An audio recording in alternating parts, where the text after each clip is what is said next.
passe avec Shechianu? Est-ce qu'il peut la faire quand il remange le fruit une deuxième fois? Tu comprends la question? Non. Je mange une pêche que je n'ai pas mangée depuis l'année dernière. C'est la nouvelle récolte, nouvelle saison. Ok. Et une fois que je l'ai mangée, je me dis, mince, je voulais faire Shechianu. Est-ce que je peux en remanger une le lendemain ou même le jour même pour faire Shechianu? Alors, mais si on ne peut pas, pourquoi on ne peut pas? Et alors?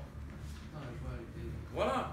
Tout le lien de Shechianu, c'est si j'ai une joie de manger un nouveau fruit. Et comme j'ai déjà, entre guillemets, consommé cette joie, donc je ne peux pas faire la bracha de Shechianu. Alors éventuellement, le Rav dit, si quelqu'un il tient vraiment, il peut faire sans Shalom Machrout, d'accord, sans dire le nom d'Akadosh Baruch Hu. Ou alors le mieux, c'est de demander à quelqu'un qui doit faire Shechianu de le rendre quitte. Ou alors, troisième possibilité, il a fait sur un autre fruit en pensant au fruit sur lequel il n'a pas fait aussi. D'accord? Si on n'a pas mangé entièrement. Comment? Si on n'a pas mangé entièrement. Peu importe, une fois que vous l'avez goûté, peu importe, vous l'avez goûté, ça y est, le kiff de la nouveauté, il est passé. Est-ce qu'on fait. Pardon? Si on n'a pas fini de manger. Parce qu'il vient de demander. Ah, c'est ça. Ah oui, même ça. Alors. Mais on a fini le kiff Ah ouais. de la nouveauté. D'accord? Mais sans chercher une bracha simple. Sans faire.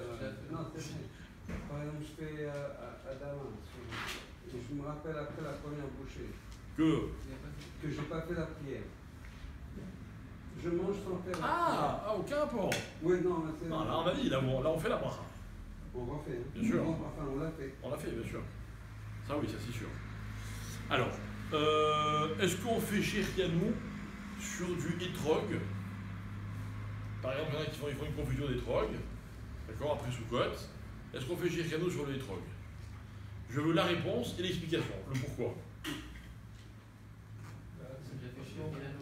Est-ce que je fais Shechianu sur un fruit en confiture? On le fait parce qu'on pense à la fête de Soukot. Bonne réponse. Hein? Non, c'est pas un kilo de fruits entier. Très intéressant. Qu'est-ce qu'on a dit? On a dit que normalement, à quel moment on est censé faire la bracha de Shechianu? Quand on voit. Quand on voit. Maintenant, on a dit qu'on est Noël de faire quand on mange, que c'est là qu'on a vraiment le plaisir, etc. Mais les ratrias, il aurait fallu la faire quand on voit le fruit. D'accord? Maintenant, le hétrog, qu'est-ce qu'on en fait d'abord au début? La première chose qu'on fait avec le hétrog, c'est quoi?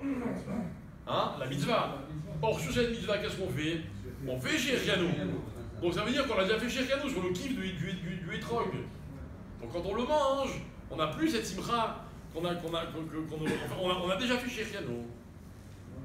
D'accord? On va confondre le kiff de la mitzvah et le kiff de manger. Chez nous, il y a un seul kiff.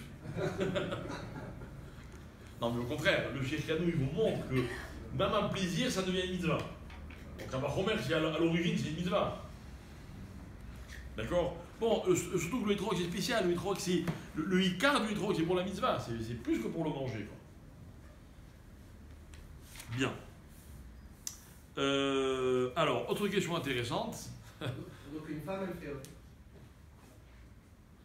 Donc une femme, elle a marqué, une femme, elle devrait faire.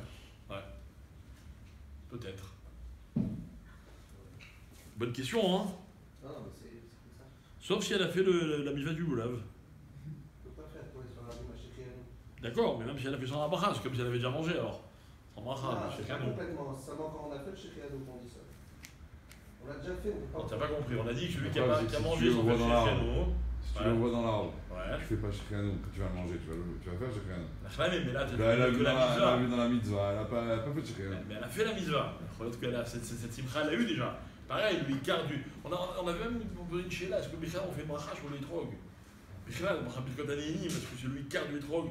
Non, pour l'odeur, on avait dit. Le Icar, c'est pas pour manger. On fait dans terre de l'apéro, etc. Question, c'est pas Pachout. Maintenant, quelqu'un qui boit du Beaujolais nouveau. D'accord?